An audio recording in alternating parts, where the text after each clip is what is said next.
తెలంగాణలో ప్రజా సమస్యల పరిష్కారమే లక్ష్యంగా కాంగ్రెస్ సర్కారు నిర్వహిస్తున్న ప్రజావాణి కార్యక్రమం మరి కాసేపట్లో ప్రారంభం కానుంది. ప్రజాభవన్లో ప్రతి మంగళ శుక్రవారాల్లో నిర్వహిస్తున్న ఈ కార్యక్రమానికి అనూహ్య స్పందన వస్తుంది.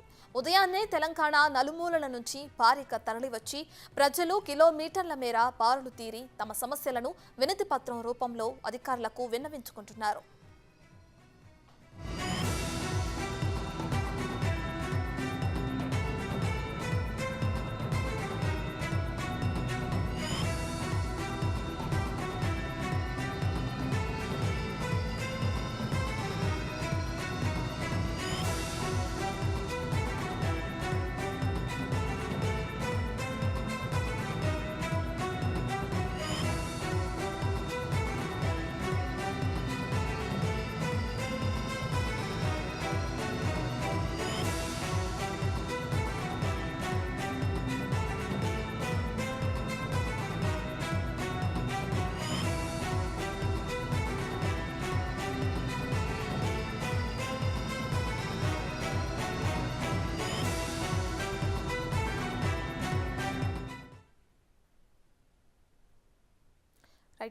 ఇదే అంశానికి సంబంధించి మరింత సమాచారాన్ని మా ప్రతినిధి సైదులు అందిస్తారు.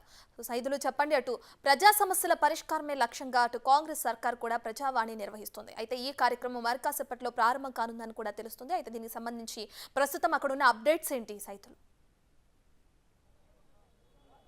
రత్న, ఇక్కడ ప్రజా దర్బార్కి ప్రజలు తమ సమస్యలు చెప్పుకునేందుకు ఇక్కడికి అర్జీలు తీసుకుని వచ్చారు. అయితే ముఖ్యంగా ఇక్కడికి వచ్చిన వారందరూ కూడా భూ కబ్జాలు గతంలో పాల్పడిన వ్యక్తులు ఎవరైతే ఉన్నారో వారిని సంబంధించి ఫ్లెక్సీలు ఏర్పరచుకొని మరి ఇక్కడికి వస్తున్నారంటే అర్థం చేసుకోవచ్చు. గత 10 ఏళ్లలో బీఆర్ఎస్ పార్టీ అధికారంలో ఉండగా వారికి సంబంధించిన మంత్రులు ఎమ్మెల్యేలు అందరూ కూడా ఇక్కడికి వచ్చి మరి ఇక్కడ ధర్నా చేసే పరిస్థితి కనిపిస్తుంది. చాలామంది మహిళలు, ముఖ్యంగా మొన్న చూసాం మనము ఖైరతాబాద్ ఎమ్మెల్యే దానం నాగేందర్కి సంబంధించిన బాధితులు ఇక్కడికి వచ్చారు. ఇప్పుడు ఈ రోజేమో మేడ్చల్ ఎమ్మెల్యే అయినటువంటి ప్రస్తుతం మాజీ మంత్రి అయినటువంటి మల్లారెడ్డి భూ కబ్జా చేశారని చెప్పేసి కూడా చాలామంది మహిళలందరూ కూడా ఇక్కడికి వచ్చారు. మా భూములన్నీ కూడా మల్లారెడ్డి కాజేశాడు, సో ఖచ్చితంగా మాకు న్యాయం చేయాలి, రేవంత్ రెడ్డి అయితేనే న్యాయం చేశాడని చెప్పేసి కూడా ఎంతోమంది చూసాం మనము. చలికి వణుక్కుంటూ మరి అంతా కూడా ఏజ్డ్ పర్సన్స్ అందరూ కూడా, సో వీళ్ళందరూ కూడా గతంలో అక్కడ మా భూములు ఉండేవి కానీ ఫేక్ డాక్యుమెంట్స్ సృష్టించి మల్లారెడ్డి మా భూములన్నీ కూడా కబ్జా చేశాడు, సో అతని నుంచి మాకు రక్షణ కల్పించాలి, ఆ భూములన్నీ కూడా తిరిగి మాకు ఇవ్వాలి అని చెప్పేసి కూడా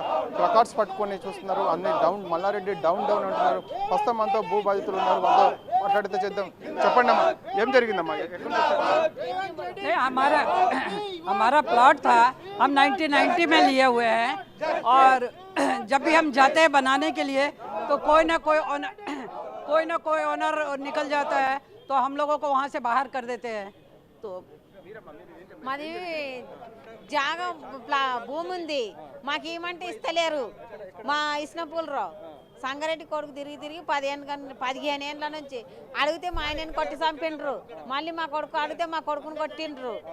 అందుకే ఇక్కడ వెళ్దామని ఇక్కడ వచ్చినాము.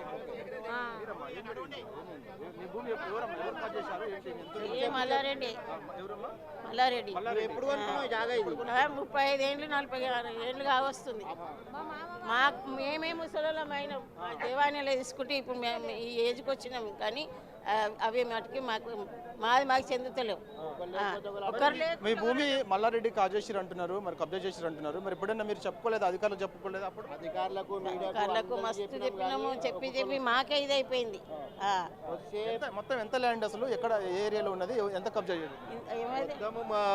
మేము బాధితులము 110 దాకా ఉన్నామండి. మా భూమిలో ఉన్నారు మొత్తం 300 చిల్లర ఉన్నారు. మేము మాత్రం అసలమైన బాధితులు 110 చిల్లర దాకా ఉన్నాము. అన్నీ సబ్మిట్ చేశాము. ఇప్పుడు ఆడ మేము వెళ్ళాలన్నా సరే మాకు ఎట్లున్నదంటే సెక్యూరిటీ లేదు. పెద్ద పెద్ద బంసర్లను పెట్టేసి అంత అరాచకం ఉన్నది అక్కడ. అసలు ఇక ఇప్పుడు మేము కూడా అయితే మా కొడుకులు అసలు ఎక్కడ సర్వే నెంబరు, ఎక్కడ ల్యాండ్ ఇది? 648 మల్లారెడ్డి యూనివర్సిటీ వెనకల్నే, జస్ట్ మల్లారెడ్డి యూనివర్సిటీ వెనకల్నే అనమాట. దాన్ని ఆనుకొనే ఉంటుంది. దాని దిక్కెళ్ళి మొత్తం ఇంత వస్తుంది. అది మన ఇంద్రమ్మ ఇల్లు ఉన్నాయి అక్కడ సైడు, ఆ ఇంద్రమ్మ ఇల్లు ఆపోజిటే. ఎన్ని ప్లాట్స్ కబ్జా అయినాయి? దగ్గర మా भाई अपना प्लाट कितना कब्जा हुआ? మాది 366 ప్లాట్స్ ఉండే, ఇప్పుడు ప్రస్తుతానికి అయితే 130 ప్లాట్ ఉంది, అదే కబ్జా అయింది మాది. మేము 130 మెంబర్స్ ఉన్నాము.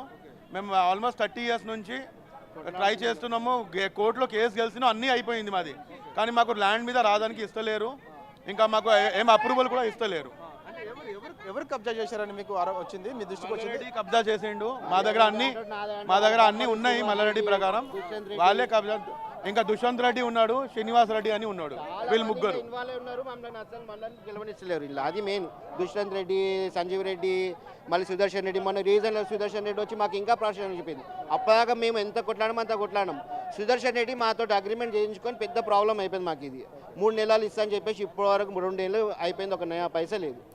మేము అందులోకి వెళ్ళాలంటే కూడా మనల్ని మొత్తం ఎట్లాంటి హరాస్మెంట్ చేస్తున్నారంటే పెద్ద పెద్ద బంసర్లు, వాళ్ళని చూస్తేనే భయం పడాలి, అట్లా ఉంటుంది. ఇంకా అంత అరాచకం అవుతుంది అక్కడ. కంప్లైంట్ చేయలేదా స్థానికంగా మీరు? రీసెంట్లో మొన్న పేట్ బషీర్ బాగ్లో 3 రోజులు కంటిన్యూ పోయినాము. ఆ సిఎస్ఆర్కు మా డాక్యుమెంట్స్ చూపెడితే సార్ అన్నారు, లేదా అమ్మాయి మీరు ఏం కొట్లాడతారో మీరు కొట్లాడుకోండి, మేము అన్ని వర్జలు ఉన్నాయి, మేము అన్ని కరెక్ట్గా ఉన్నాయి, మేము ఈ జోలికి రాము, మీరు ఏం చేశారో చేయండి, మేము వస్తాం, యాక్షన్ తీసుకుంటామని చెప్పారనమాట. ఎప్పుడు ఏ సంవత్సరంలో కొనుగోలు చేశారు? ఆధారాలు అన్నీ ఉన్నాయి మీ దగ్గర? నా దగ్గర ఉన్నది ఈసీ ఉన్నదండి, నా దగ్గర ఈసీ కూడా ఉన్నది. 90లో రిజిస్ట్రేషన్ అయింది మాది, 90లో. ఇదిగోండి ఈసీ చూడండి, 90లో ఈసీ ఉన్నది. ఇది ఇప్పటికి రీసెంట్గా చూసినా సరే మాదికే వస్తుంది ఈసీ. ఇది ఎప్పుడు కొనుగోలు చేశారండి? 90లో కొనుగోలు చేశాము, మల్లికార్జున సొసైటీ. ఎప్పుడు కబ్జా గురైందని మీ దగ్గర దగ్గర నేను 20 years అయిపోతుంది ఇంతకు. వాళ్ళు వచ్చి ఒకరు వచ్చి డెవలపింగ్ అంటారు, ఇంకోళ్ళు వచ్చి ఇంకోళ్ళు వాళ్ళు అంటారు. అమ్మ మేము తిరిగి మమ్మల్నే పిక్చర్లు చేస్తున్నాం. మేమేమో మీకు ముసలి కూలి చేసుకుంటే మాకు వెళ్ళని పొట్టది కూలి. ఇప్పుడు డైలీ వాళ్ళు ఎడకలు అవుతుంది మనకు.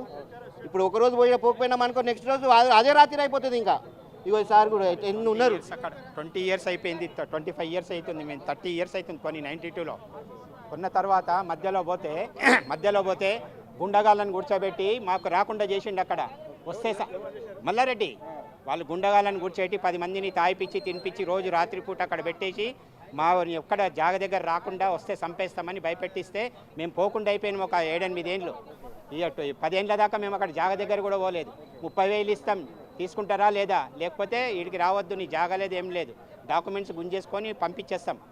అట్లా అంటే మేము ధైర్యంతో మా డాక్యుమెంట్స్ ఇవ్వకుండా వాళ్ళు పోయినాము. చాలామంది 200-360 ప్లాట్లు ఉంటే 260 మంది ప్లాట్లు, 40 మంది ప్లాట్లు అమ్మేసుకున్నారు. 30,000 తీసుకొని భయపడి మంత్రిగా ఉన్నప్పుడు మేమందరం ఇంకా 110-20 మంది మేము పోకుండా ఈ డాక్యుమెంట్స్ సేవ్ చేసుకున్నాం మా దగ్గర. ఇప్పుడు మేము కొట్లాడుతున్నాం. ఇప్పుడు కొట్లాడినా కానీ కూడా గోడ కట్టేసి ఆయన జాగా మేడ్చల్లు కాలేజీకి సరిగ్గా ఉన్నది, అది పక్కన ఉన్న ల్యాండ్, అదే మొత్తము యూనివర్సిటీ చెరువు పక్కన ఉన్న ల్యాండ్. అప్పుడు వరద వచ్చినప్పుడు అది మొత్తం కూడా చెరువు ఉన్నది కదా, దాని ముంగట మాది రోడ్డుకున్నది. ఇది కాలేజీలు పక్కన ఉన్నాయి. ఆ కాలేజీలకు ఖర్చు వస్తుందని మా అన్ని గుంజుకొని కబ్జా చేసేసిండు. కబ్జా చేసి ధరణి లెక్కిచ్చేసుకున్నారు. మైసమ్మ గుడి వద్ద ఉంటుంది మైసమ్మ కూడా. మళ్ళీ ఇప్పుడు కాంపౌండ్ వాల్ కట్టిండు. అలా మధ్యలో వీడు వచ్చిండు, ఎవడు సుదర్శన్ రెడ్డి అని. ఏపీలో సస్పెండెడ్ ఎస్ఐ అంట, వాడు ఇన్వాల్వ్ అవుతున్నాడు. ఇలా అగ్రిమెంట్ చేసుకున్నాడు మా దగ్గర 25 లక్షలు ఇస్తాను. అది ఇంతవరకు 2 years అవుతున్నది, పైసలు ఇవ్వలే, ఏమి ఇవ్వలే. మళ్ళీ వచ్చి నేను ఎస్ఐ గారు కూడా పిలిపించిండ్రు. మా డాక్యుమెంట్స్ అన్నీ చూసిండు, ఒరిజినల్ కూడా. మీరు కొట్లాడండి అని చెప్పిండు పేట్ బషీరాబాద్ ఎస్ఐ. ఎన్ని ప్లాట్లు కబ్జా మొత్తము 360 అయినాయి సార్. ఆల్రెడీ కొన్ని పైసలు ఇచ్చి ఫేక్ డాక్యుమెంట్ చేసుకొని తీసుకున్నారు భయపెట్టించి. వాళ్ళు రావడం లేదు. ఇప్పుడు డాక్యుమెంట్స్ ఉన్న వాళ్ళు 110-120 మంది ఉంటాం. చూస్తున్నాం కదా రత్న, వరుసగా ఇలాంటి వాళ్ళే ఎక్కువగా వస్తున్నారు. మొన్న చూసుకున్నట్టయితే మొన్న ప్రజా దర్బార్ కూడా ఒక అర్జీ ఇచ్చింది కూడా. పక్కనే ప్రకాష్ నగర్ బస్తీ వాసులు కూడా ఎక్స్టెన్షన్స్ లైన్ వాళ్ళు కూడా ఇక్కడ ఎమ్మెల్యే దానం నాగేందర్ మా భూములు కబ్జా చేశాడని చెప్పేసి కూడా వాళ్ళు వచ్చారు. ఈ రోజు మాత్రం మల్లారెడ్డి, మాజీ మంత్రి, ప్రస్తుతం మేడ్చల్ ఎమ్మెల్యే అయినటువంటి మల్లారెడ్డి కూడా తన భూములు కాజేశారు. 10 ఏళ్ల పాటు అధికారంలో ఉన్నప్పుడు ఎవరికి చెప్పుకోలేని పరిస్థితిలో ఉన్నాము. కానీ ఈరోజు కాంగ్రెస్ పార్టీ అధికారంలోకి వచ్చిన తర్వాత మేము ఇక్కడ ప్రజా దర్బార్కి వచ్చాము, అర్జీ ఇచ్చేందుకు వచ్చాము. సో మా సమస్యలు పరిష్కారం అవుతాయని మాకు గట్టి నమ్మకం ఉంది. సో ఆ కబ్జా చేసిన ల్యాండ్స్ అంతా కూడా, ఆ ప్లాట్స్ అన్నింటిని కూడా తిరిగి మాకు ఇవ్వాలి, లేకపోతే మమ్మల్ని భయభ్రాంతులకు గురి చేస్తున్నారు అని చెప్పేసి కూడా వీళ్ళు వాపోతున్నారు. రత్న రైట్, థ్యాంక్ యూ సైద్.